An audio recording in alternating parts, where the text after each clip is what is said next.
Bonjour à tous, bienvenue pour cette nouvelle vidéo du magazine Matériel et Paysages. Nous recevons aujourd'hui des spécialistes du service à la personne pour organiser une grande table ronde sur ce sujet. En ma compagnie aujourd'hui, j'accueille Jean-Michel Berthaud. Merci Monsieur Berthaud pour votre venue.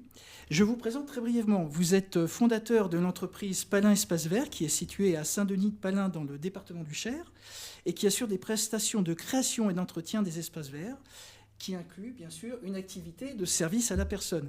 Vous avez fondé en 2002 les Clés du Jardin qui est un réseau national et qui est le premier du genre d'ailleurs en France qui regroupe et fédère des entreprises spécialisées dans le service à la personne qui sont donc déclarées comme telles. Et puis, vous avez également présidé durant de nombreuses années la commission SAP, Service à la personne, de l'Union nationale des entreprises du paysage, la bien connue UNEP. C'est donc un sujet que vous connaissez par cœur, si l'on peut dire. Vous êtes un acteur historique de ce secteur, tout du moins pour ce qui concerne les entreprises d'espaces verts. Et donc, ma première question va être orientée dans ce sens. Vous avez participé très tôt, dès l'apparition du plan Borloo, de la loi Borloo en 2005, aux discussions relatives à cette activité. Alors, est-ce que vous pouvez nous en dire un peu plus, nous expliquer un petit peu la genèse de cette activité dans les espaces verts ? Eh bien, écoutez, on est parti pour une longue histoire en ce cas-là. Tout d'abord, déjà, merci de m'avoir fait venir jusqu'à vous. Alors, cette genèse, elle commence en 99. En 99, j'entends parler qu'il existe une possibilité de travailler avec des avantages fiscaux pour nos clients. C'est à peu près tout ce qu'on savait. Et puis, un jour, sur Poitiers, je me retrouve donc à un congrès UNEP et un directeur général de l'époque nous dit « Mais vous savez, il existe le SAP ». Ça veut dire quoi? Service à la personne. Ok, d'accord. Et ce SAP, ça pourrait quand même vraiment vous aider.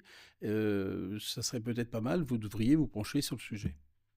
Alors là, je ne sais pas ce qui s'est passé, mais donc dès qu'on me dit qu'il faut se pencher sur le sujet et que ça peut être intéressant, je réfléchis très vite et je me dis, on se lance. De là, donc, on commence à faire les démarches, les dossiers qui n'étaient pas très connus. Il ne faut pas oublier que personne ne savait ce que c'était. C'était tout nouveau, tout nouveau. L'angoisse pour moi, c'était de dire on y va, et puis on n'a peut-être pas compris quelque chose. Est-ce que nos clients vont pouvoir vraiment défiscaliser? Est-ce qu'on n'est pas en train d'être sur quelque chose qui est un peu la lame du couteau ou le fil? Et qu'est-ce que l'on va faire? Comment ça va se terminer? Donc on a pris beaucoup de renseignements, on a pris des cabinets extérieurs de consultation pour être sûr de ne pas tomber dans une impasse irréversible. De là, ce qui s'est passé après était très très simple. L'administration a dit oh là là, mais attendez, nous on connaît pas ni rien.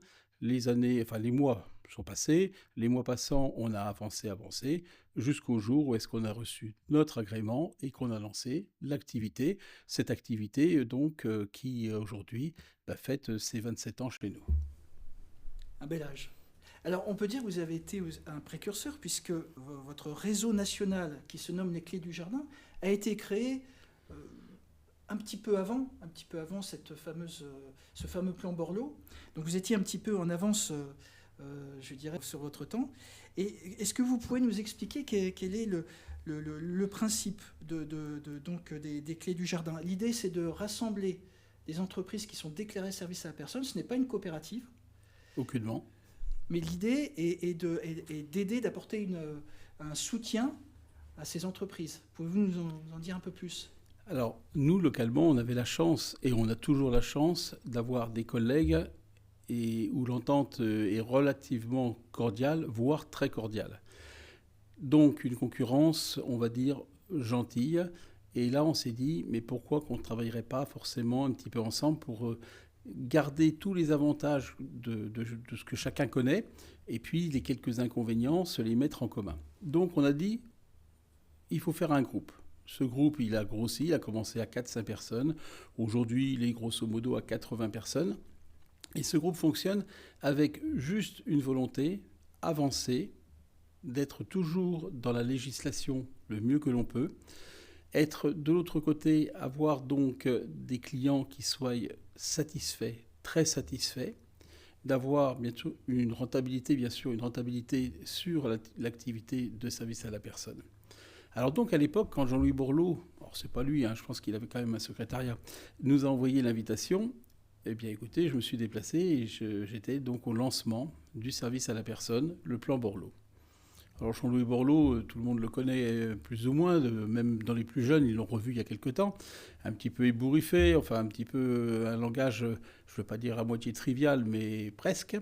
Et donc il est arrivé, nous étions une cinquantaine d'entreprises, moi je représentais le petit réseau, et les autres étaient Sodexo International, La Poste, Crédit Agricole, que des entreprises, on va dire, établies sur l'ensemble du globe, ou si pas dans l'ensemble, au moins l'Europe.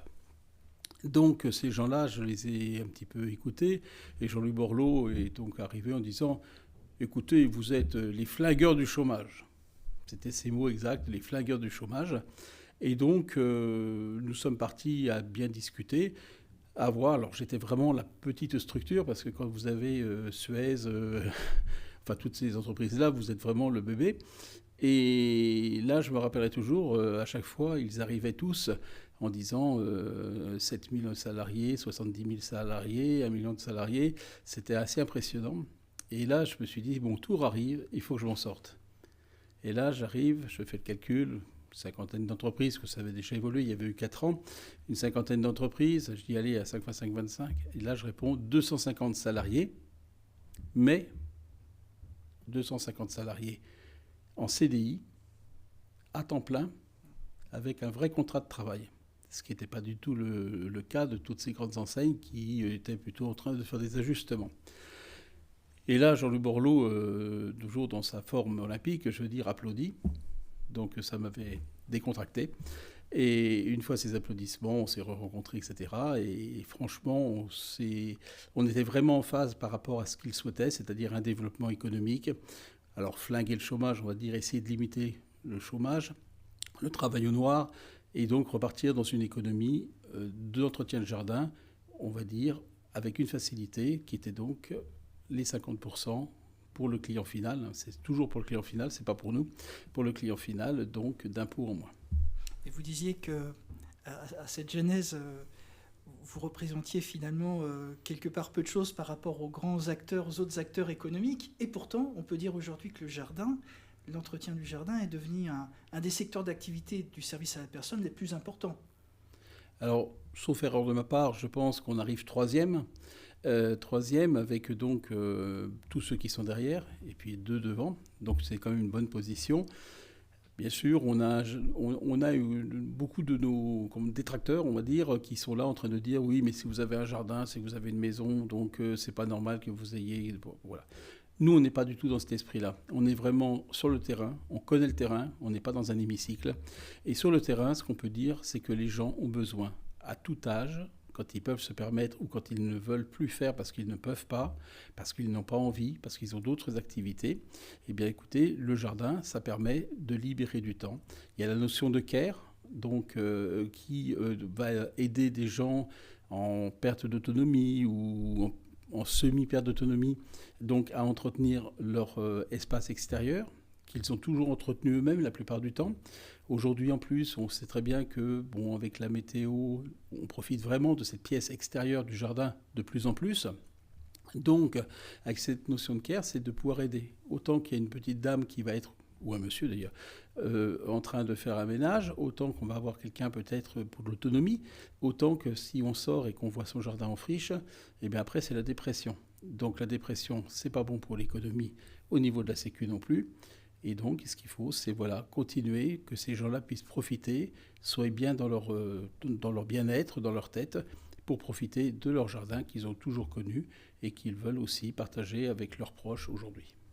Donc depuis que vous avez commencé cette belle activité, il y a 27 ans, on peut dire qu'il y a eu une évolution constante, croissante, pour votre activité en tant qu'entreprise d'espace vert. Alors aujourd'hui, on en est où? Quelles sont les perspectives? On sait que la population française est vieillissante, donc potentiellement ce sont des personnes qui peuvent faire appel au SAP. Donc que pensez-vous des perspectives que cela offre pour le secteur des espaces verts? Alors aujourd'hui, pour le secteur donc, du service à la personne dans les espaces verts, je précise bien, ce n'est pas la même chose. Donc chez nous, c'est l'activité donc, de Palin Paysage, entreprise vraiment qui fait que du SAP. En parallèle à l'autre entreprise donc, qui, elle, fait donc du jardin, création, entretien, mais autre que chez le particulier. Et donc, par rapport, c'est pas bien difficile. Aujourd'hui, les gens, la quantité de gens qui vieillissent, j'en fais partie, hein. Je viens d'avoir pris ma retraite, donc je commence à basculer. Voilà, les gens qui vieillissent, il y en a quand même de plus en plus. Des gens qui ont besoin, il y en a de plus en plus. Des gens qui vieillissent aussi, donc en général, quand on vieillit, on a plus besoin de services que quand on a 20 ans. Donc tout ça, ça fait que pour moi, je pense qu'on est sur une manne de travail, de demande, qui va être relativement, qui est importante aujourd'hui et qui pour moi va continuer à monter, monter, monter pendant encore des années. Maintenant, la difficulté aussi pour nos entreprises, ça va être de trouver les moyens humains pour arriver à faire ces travaux-là. Donc on n'est pas du tout dans l'image de quelqu'un qui arrive en courant et qui est en train pratiquement de faire n'importe quoi dans le jardin. On a une activité donc de jardinage avec des gens qui sont formés pour. La plupart sont diplômés avec soit des bacs pro, soit des BTS, voire certains BP ou choses comme ça. Donc il faut des professionnels, des gens qui ont une, comment je pourrais dire, une forme, je veux dire, enfin, qui ont un accès humain par rapport à leurs clients facile. Donc ça c'est pareil, ça passe par des formations, hein. On n'apprend pas juste la taille du rosier ou des choses comme ça, on a des formations aussi pour que ces gens soient à l'aise, pour comment réagir quand ces personnes, nos clients, hein, quand ces personnes, je veux dire, peuvent avoir quelques troubles, etc. Ne jamais rien laisser dans l'ombre, toujours passer par la transparence, voir les familles s'il y a besoin. Et puis après, il y a aussi tous les autres. Il y a ceux qui rentrent tard parce qu'ils ont des métiers qui les prennent beaucoup au niveau du temps, de la montre, et donc qui ont besoin aussi de dire je veux un peu de répit mon week-end, je ne veux pas encore refaire tout mon après-midi dans le jardin. Il y a le sport, il y a plein d'activités, il y a les enfants pour les familles un peu plus jeunes, etc. Et donc, voilà, pour moi, c'est vraiment... continuons de former nos salariés en étant vraiment dans ce que recherchent les gens le plus possible, et puis avec un professionnalisme clair, net et précis. Donc des perspectives très prometteuses. Est-ce qu'on peut rappeler juste la proportion des entreprises du paysage aujourd'hui qui ont une activité SAP? Je crois que c'est presque 2/3 des entreprises. Voilà, c'est ça. Si on cumule les entreprises qui font du SAP vraiment, et enfin que du SAP, c'est pas vraiment, c'est que du SAP, et qu'on additionne, on va dire, le nombre de personnes qui travaillent avec des coopératives, c'est environ 2 entreprises sur 3 qui ont une activité, peu importe, peu ou prou, une activité de service à la personne. Bien, mais écoutez, Jean-Michel Berthaud, merci pour ce point de vue complet, fruit de 30 ans d'expérience. Merci beaucoup, merci à vous de nous avoir suivis et à très bientôt pour une prochaine vidéo.